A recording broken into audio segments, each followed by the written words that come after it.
Hello hi friends, come to Shilpa Mitu vlogs. ಇವತ್ತಿನ ವ್ಲಾಗ್ನಲ್ಲಿ ಬಿಸಿಬೇಳೆ ಭಾತನ ಮಾಡ್ಕೊಡೋದನ್ನು ಹೇಳ್ಕೊಡ್ತಾ ಇದ್ದೀನಿ. ಇಲ್ಲಿ ನಾನು ಬೇಳೆ, ಈರುಳ್ಳಿ, ಟೊಮೊಟೊ ಹಾಗೆ 2 ಥರದ ತರಕಾರಿಯನ್ನು ತೊಗೊಂಡಿದ್ದೀನಿ.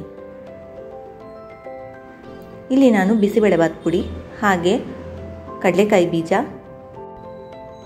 ಕಡಲೆಬೇಳೆ, ಸಾಸಿವೆ, ಕರಿಬೇವಿನ ಸೊಪ್ಪು, ಹುಣಸೆ ಹಣ್ಣು, ಹಿಂಗು ಹಾಗೆ ಒಣಮೆಣಸಿನಕಾಯಿ.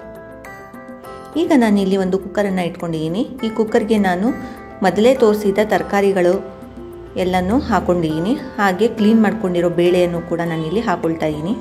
ಇದಕ್ಕೆ ನೀರು ಹಾಗೆ ಅರಿಶಿನವನ್ನು ಹಾಕಿ 2 ವಿಷಲನ್ನು ಕೂಗಿಸ್ಕೊಳ್ತೀನಿ. ಫ್ರೆಂಡ್ಸ್, ಯಾರೆಲ್ಲ ನನ್ನ ವಿಡಿಯೋನ ಮೊದಲನೇ ಸಾರಿ ನೋಡ್ತಾ ಇದ್ದೀರಾ ಎಲ್ಲರೂ ಕೂಡ ಸಬ್ಸ್ಕ್ರೈಬ್ ಮಾಡ್ಕೊಳ್ಳಿ. ಫ್ರೆಂಡ್ಸ್, ನಾನು ತೋರಿಸೋ ಎಲ್ಲ ರೆಸಿಪೀಸ್ ಕೂಡ ತುಂಬ ಈಸಿಯಾಗಿ ಕಡಿಮೆ ಇಂಗ್ರೀಡಿಯೆಂಟ್ಸಲ್ಲಿ ಕ್ವಿಕ್ಕಾಗಿ ಮಾಡ್ಕೊಳ್ಳಬಹುದಾದಂಥ ರೆಸಿಪೀಸ್ನ ನೀವು ನನ್ನ ವಿಡಿಯೋದಲ್ಲಿ ನೋಡಬಹುದು. ನಾನಿಲ್ಲಿ 2 ವಿಷಲನ್ನು ಕೂಗಿಸ್ಕೊಂಡಿದ್ದೀನಿ. ನೋಡಿ, ಬೇಳೆ ಇಷ್ಟು ಬೆಂದಿದೆ, ಅಂದರೆ ಅರ್ಧದಷ್ಟು ಬೆಂದಿರುತ್ತೆ. ನಾನಿಲ್ಲಿ ಕ್ಲೀನ್ ಮಾಡ್ಕೊಂಡಿರೋ ಅಕ್ಕಿಯನ್ನು ಹಾಕೊಳ್ತಾ ಇದ್ದೀನಿ. ಬೇಳೆ ಭಾತ್ ಯಾವಾಗಲೂ ಸ್ವಲ್ಪ ತೆಳ್ಳಗೆ ಇರಬೇಕು. ಅದಕ್ಕೆ ನಾನಿಲ್ಲಿ 1 ಗ್ಲಾಸ್ ಅಕ್ಕಿಗೆ 4 ಗ್ಲಾಸಷ್ಟು ನೀರನ್ನು ಯೂಸ್ ಮಾಡ್ಕೊಳ್ತಾ ಇದ್ದೀನಿ. ನಾನು ಆಲ್ರೆಡಿ ಬೇಳೆ ಕೂಗಿಸುವಾಗ್ಲೂ ಸ್ವಲ್ಪ ನೀರಿದ್ದರಿಂದ ನಾನು 1 ಗ್ಲಾಸ್ ಅಕ್ಕಿಗೆ 4 ಗ್ಲಾಸಷ್ಟು ನೀರನ್ನು ಹಾಕೊಳ್ತಾ ಇದ್ದೀನಿ. ಹಾಗೆ ರುಚಿಗೆ ತಕ್ಕಷ್ಟು ಉಪ್ಪನ್ನು ಹಾಕೊಳ್ತಾ ಇದ್ದೀನಿ. ಈಗ ಕುಕ್ಕರ್ನ ಲಿಡ್ಡನ್ನು ಹಾಕಿ 2 ವಿಷಲನ್ನು ಕೂಗಿಸ್ಕೊಳ್ತೀನಿ. ಈಗ ಅನ್ನ ಕುಕ್ ಆಗಿದೆ. ಇದಕ್ಕೆ ನಾನೀಗ ನೆನೆಸ್ಕೊಂಡಿರೋ ಹುಣಸೆ ಹಣ್ಣಿನ ರಸವನ್ನು ಬೆರೆಸ್ತಾ ಇದ್ದೀನಿ.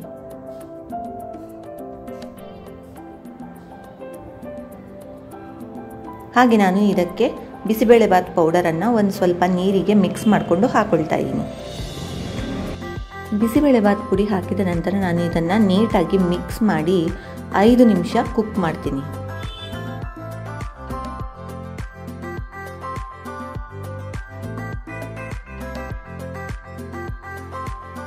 ಐದು ನಿಮಿಷ ನಂತರ ನಾನಿಲ್ಲಿ ಒಗ್ಗರಣೆಯನ್ನು ಹಾಕೊಳ್ತಾ ಇದ್ದೀನಿ.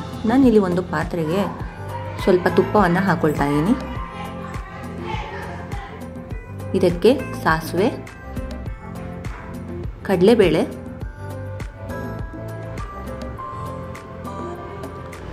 ಕಡಲೆಕಾಯಿ ಬೀಜ,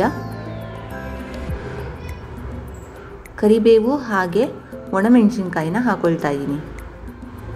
ಮತ್ತು ಹಿಂಗನ್ನು ಹಾಕೊಳ್ತಾ ಇದ್ದೀನಿ ಸ್ವಲ್ಪ. ಈಗ ಕಡಲೆಕಾಯಿ ಬೀಜ ಗರಿ ಗರಿ ಆಗೋವರೆಗೆ ನಾನು ಇದನ್ನು ಫ್ರೈ ಮಾಡ್ಕೊಳ್ತೀನಿ.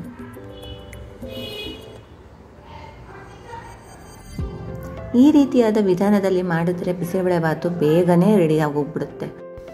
ನಾನೀಗ ಒಗ್ಗರಣೆ ಹಾಕ್ಕೊಂಡಿರೋದನ್ನು ಅನ್ನದೊಳಗಡೆ ಮಿಕ್ಸ್ ಮಾಡ್ಕೊಳ್ತಿದ್ದೀನಿ. ಬಿಸಿಬೇಳೆ ಭಾತು ಘಮ ಘಮ ಅಂತಿದೆ. ಹಾಗೆ ಟೇಸ್ಟ್ ಕೂಡ ಸಖತ್ತಾಗಿರುತ್ತೆ. ನಮ್ಮ ಮನೇಲಿ 2-3 ಸಲ ಹಾಕಿಸ್ಕೊಂಡು ತಿಂತಾರೆ. ಇದ್ರ ಜೊತೆ ಖಾರ ಬುಂದಿ ಹಾಕೊಂಡು ತಿಂದ್ರಂತೂ ಸೂಪರಾಗಿರುತ್ತೆ.